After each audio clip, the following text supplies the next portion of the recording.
जमात जिसकी हुकूमत बनने वाली है, जो हुकूमत में लाई जा रही है, बस आप यही समझ लें, उस जमात के तर्जुमान ने जब ये कहा कि उसका सर कलम कर दिया जाए तो समझ लीजिए कि इमरान खान की जान को खतरा है। ये जो हुकूमत बनने जा रही है, इस हुकूमत से इमरान खान की जान को खतरा है।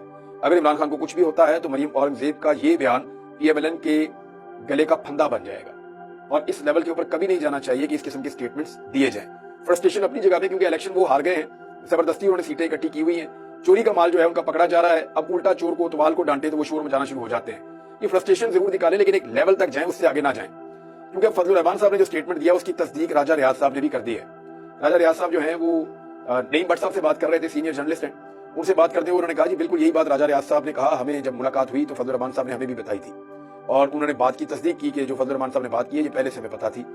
तो जो बातें इस वक्त बलोच सरदार कर रहे हैं ना, वो तो कोई लेवल ही नहीं मैच करता।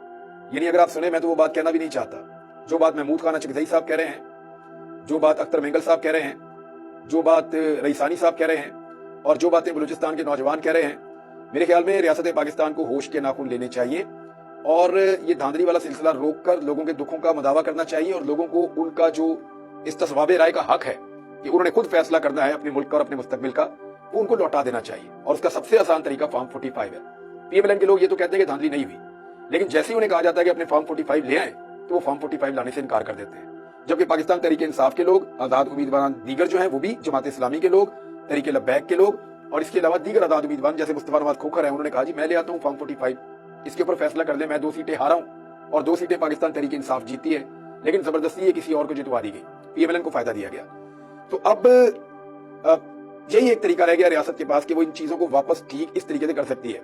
लेकिन छापों का सिलसिला जारी है। एक छापा पड़ा है कमिश्नर साहब के अपने PA के घर के ऊपर और उनके एक रिश्तेदार को गिरफ्तार कर दिया गया है। जरा इसके ऊपर आप गौर कीजिएगा।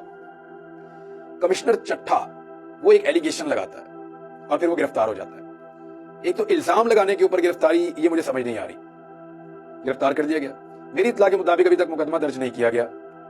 फिर एक चीज और हो रही है कि कमिश्नर जो है कुछ छापे उससे मुताल्लिका लोगों पर क्यों मारे जा रहे हैं, क्योंकि कुछ लोग ये क्लेम कर रहे हैं और सोर्सेज ये कह रहे हैं कि कमिश्नर लियाकत चट्ठा के पास उनके मोबाइल फोन में और दीगर डिवाइसेस में कुछ ऐसा रिकॉर्ड मौजूद है जिसके जरिए वो साबित कर सकते हैं कि धांधली करवाने के लिए अहकामात कहां से आ रहे थे, कौन दे रहा था और कितना दबाव था। खसूसन इलेक्शन कमीशन के हवाले से, या अभी कुछ लोगों ने इशारा किया कि मॉडल टाउन में PMLN का एक दफ्तर है, वहां से क्या अहकामात आ रहे थे और दीगर जगहों से क्या अहकामात आ रहे थे, वो तो जो रिकॉर्ड है कमिश्नर लियाकत चट्ठा का वो वहां से फराहम कर सकते हैं। और लियाकत चट्ठा कोई कमजोर आदमी नहीं है। मेरे ख्याल में अगर उसने ये सोचा है और ये ज़मीर की आवाज पे अगर किया है तो फिर लियाकत चट्ठा के पास जरूर ऐसे सबूत मौजूद हैं जिनको वो अदालत में पेश कर सकता है। और इसीलिए लियाकत चट्ठा को एहतियातन गिरफ्तार किया गया और उसके बाद छापे मारे जा रहे हैं मोबाइल फोन छीनने के लिए, डिवाइसेस को काबू करने के लिए। देखना होगा कि लियाकत चट्ठा के पास क्या है और वो क्या चीज पेश करते हैं। अच्छा, ये थे कमिश्नर रावलपिंडी। जो RPO रावलपिंडी हैं वो भी छुट्टी पर चले गए हैं, 15 दिन की छुट्टी लेकर। यानी ये भी एक और ओवरसीज पाकिस्तानी पूछ रहे हैं कि जनाब ये कौन से मुल्क में आ रहे हैं, जरा ये बता दें मेहरबानी करके, हमने इनका इस्तकबाल करना है। उनकी छुट्टी भी खराब कर देंगे ओवरसीज पाकिस्तानी। लेकिन मामला ये है कि RPO रावलपिंडी का इस तरह अचानक छुट्टी पर जाना और कमिश्नर का जो है वो इस तरह का एक बड़ा पोल खोल देना, ये चीजें कहीं एक रास्ता तो नहीं खोल रही कि दीगर जो ब्यूरोक्रेट्स हैं, बाकी सब लोग वो भी इसी रास्ते पर चल पड़े। क्योंकि RO जो हमने रात गए देखे बैठे हुए कि वो एक प्रेस कॉन्फ्रेंस कर रहे थे, तो वहां भी 2-3 सवाल पैदा हो गए। एक ये कि इन ROs को इकट्ठा किसने किया या ये इकट्ठे कैसे हो गए, इन्हें ये ख्याल कैसे आया कि हम सबको इकट्ठे होकर एक प्रेस कॉन्फ्रेंस करनी चाहिए। इनकी बला से जो कमिश्नर जाने और हुकूमत जाने और इलेक्शन कमीशन जाने, इनके ऊपर तो इल्जाम भी कोई नहीं लगाया। ये इकट्ठे कैसे हुए, मीडिया को किसने बुलाया, इन सबका मीडिया से क्या ताल्लुक था, फिर इन्होंने इकट्ठे होकर एक जगह बैठ के एक टाइम पे प्रेस कॉन्फ्रेंस कैसे की। और उसके अंदर जो इनके चेहरे हैं वो सारा सच बोल रहे थे। बेचारों के मुंह उतरे हुए थे, डरे हुए, सहमे हुए, परेशान किस्म के वो ROs थे।